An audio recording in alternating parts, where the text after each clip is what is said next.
turabasuje mu izina rya Yesu Kristo. Amahoro y'Imana n'ubuntu bwa Mwuka Wera reka bukomeze buganze. Twongeye kubaha ikaze kuri uyu mwanya, kuri uyu muyoboro wa YouTube tunyuza ijambo ry'Imana aha kuri Joshua TV Rwanda. Imana y'amahoro ikomeze bagirire neza, ubwiza bw'Imana bukomeze bubagote. Tumaze gushimira cyangwa se turacyashimira, ntabwo tuzibagirwa no kubashimira mwebwe mwamaze gukora subscribe, mwebwe mwamaze kutwereka yuko turi kumwe, mwamaze kuba umuryango w'iki gicaniro aha kuri Joshua TV Rwanda. Imana y'amahoro ijye ikomeza kubagirira neza kandi ubwiza bw'Imana bujye bukomeza kuganza. Niba nawe utarakora subscribe no mwanya wo kuyikora kugira ngo ibiganiro byacu bijye kugeraho mu bambere, nituba tubishizeho uzajya uhita ubibona. Ikindi ujye utanga comment tubwire niba hari ibyo twahindura cyangwa se twakongera. Ikindi ukalikinga ukatwereka ko dukunda kuko natwe turagukunda, ugakora share kugira ngo ubutumwa bwiza bukomeze bwamamare bugere hirya no hino ku isi. Imana y'amahoro ikomeze kubagirira neza, ubwiza bw'Imana bukomeze kuganza mu izina rya Yesu. Uyu mwanya tugiye gusoma ijambo ry'Imana mu gitabo cy'Abami ba mbere, ibice byaho ni bitatu, turahera ku murongo wa 16. Abami ba mbere ibice byaho ni bitatu, turasoma duhereye ku murongo waho wa 16. Mutwe waho amagambo uravuga ngo Salomo acira abagore babiri imanza. Bukeye abagore babiri b'abamaraya basanga umwami bamuhagarara imbere. Umwe muri bo aravuga ati, Nyagasani, nabanaga n'uyu mugore mu nzu imwe. Bukeye turi kumwe mu nzu mbyara umwana. Maze iminsi 3 mbyaye, uyu mugore nawe abyara turi kumwe. Nta mushitsi wari kumwe natwe muri iyo nzu keretse twebwe ubwacu. Ariko nijoro umwana w'uyu mugore arapfa, azize yuko yamuryamiye. Icyo gicuku arabyuka ankura umwana mu gituza. Ubwo umuja wawe nari nsinziriye amuryamisha mu gituza cye, wa wundi wapfuye amuryamisha mu gituza cyanjye. Mbyutse mu museke konsa umwana, nsanga yapfuye, ariko mu gitondo mwitegereje mbona ko atari umwana wanjye nibyariye. Undi mugore aravuga ati, oya, umuzima niwe wanjye, uwapfuye n'uwawe.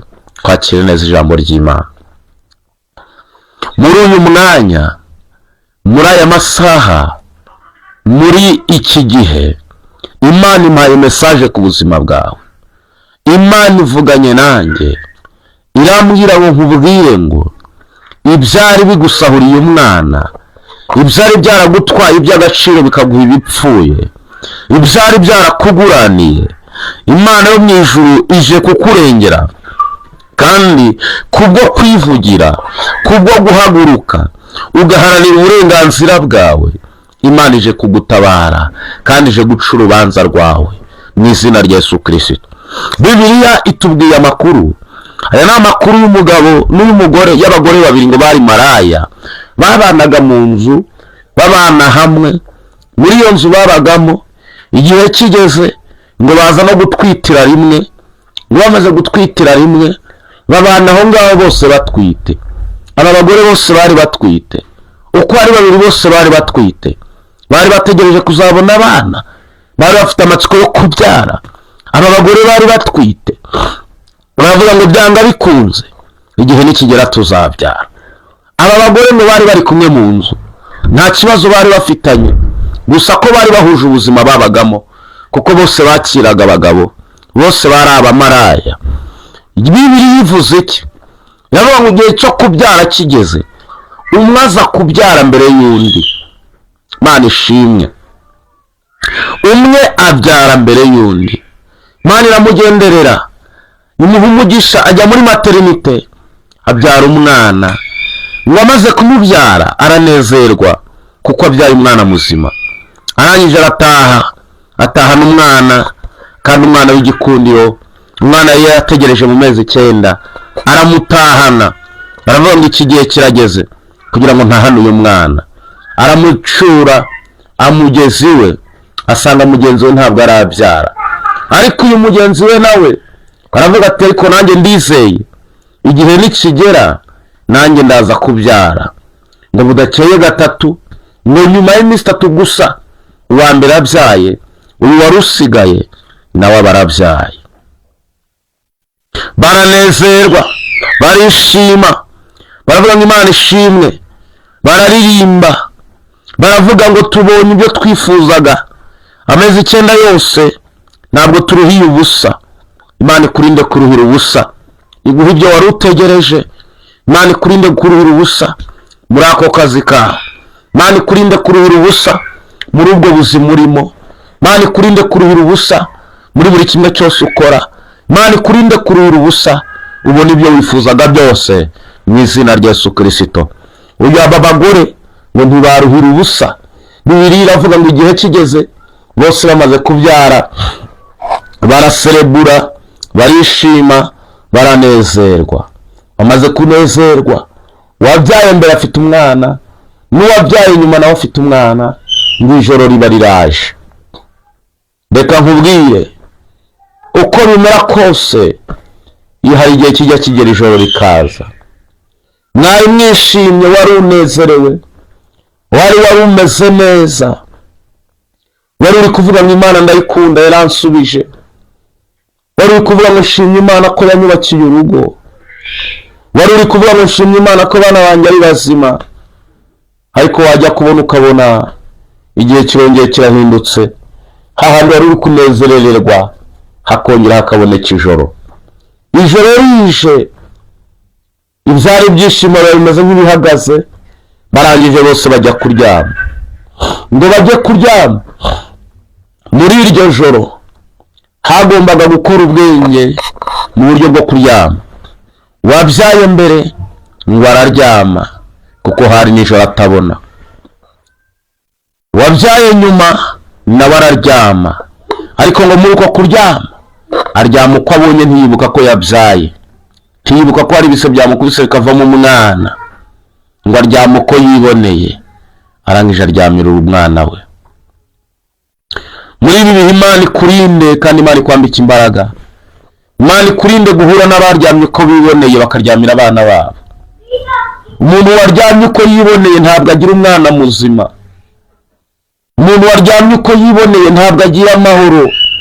Ni ngombwa igihe cyo gukanguka iyo kigeze anabona ibintu yahombye. Muri iyi minsi abantu benshi bari gusinzira. Bamwe barababwira ngo nimusenge, bati tuzasengera, ariko insengero bazifunze, bapfuye kuryama uko biboneye. Nyamara igihe cyo gukanguka kirahariho nkurikiye. Igihe cyawe cyo gukanguka nikigera, wirinde utazagaragara uri kubona hari umwana waryamiye, umwana wawe yarapfuye. Imana ishimwe kandi Imana ihabwe icyubahiro. Ni mu gihe baryamye, Bibiliya iravuga ngo nuko uyu mugore wabyaye nyuma ngo arangije aryama nabi, ngo aryamira umwana wiwe. Ngo amare kuryamira umwana wiwe, ngo arangije mu gihe kigeze, nubwo waryama bimeze bite, ariko igihe kiragera ukongera ugakanguka. Ngo abarongeye yarakangutse, ngo amaze gukanguka, Bibiliya iravuga ngo muri uko gukushira ibitotsi, ngo agire ngo ajye konsa umwana, ngo asanga umwana yarapfuye kera, yumye kera, ngo yamuryamiye. Uyu mugore nta kindi cyamujemo, yavuze ngo nta kibazo, ubwo uyu mwana wanjye apfuye ngiye kugenda ndebe uriya nawe wabyaye, fata uyu mwana mumushire mu gituza, uwe muzima bari we nzana. Hari abantu bagambiriye kukwiba agakiza kawe. Uyu mwana ni agakiza. Umugore aragenda afata umwana wapfuye, afata umurambo, aragenda urambika ku mugore wari wiryamiye, abyamira umwana neza. Arangije afata umwana muzima utari uwe, aramuzana amwijyamishaho. Bibiliya iravuga ngo igihe kigeze uyu mugore yuko utaryamira umwana, agiye kubyuka asanga, agiye konsa umwana asanga afite umwana w'umurambo, umwana yapfuye. Bibiliya iravuga ngo aratuza, ayoberwa ibimubayeho, ngo ariko bukeye neza yitegereje.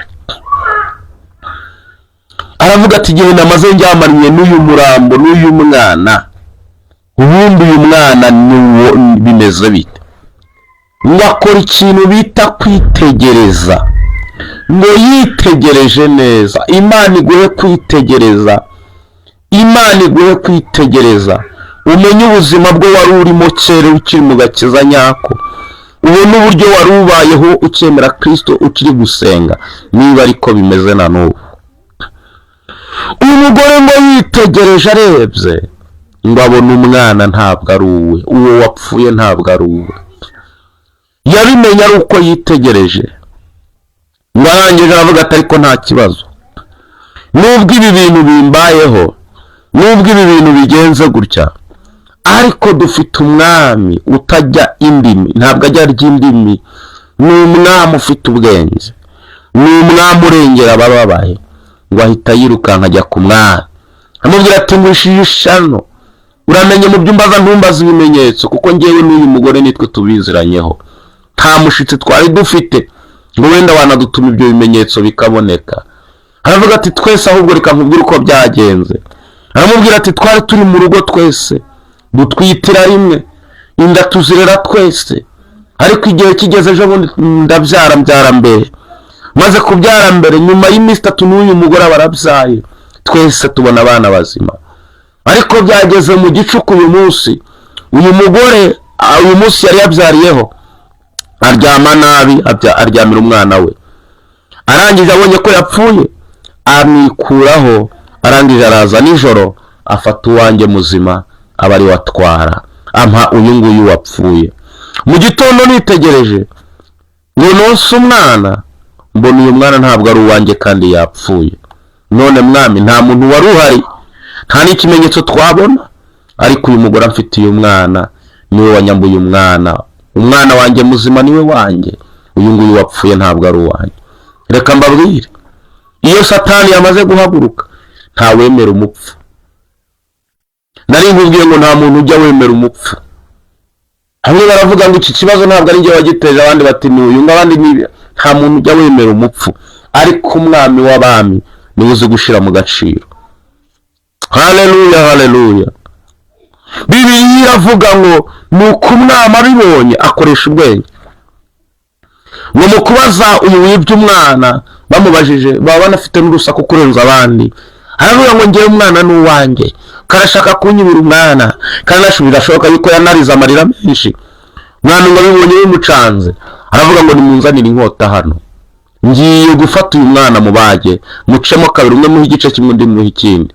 Uyu mugore nyirugupfusha umwana ngo arangije aravuga ngo yego mwamubikemuye neza, twese tumuhombe.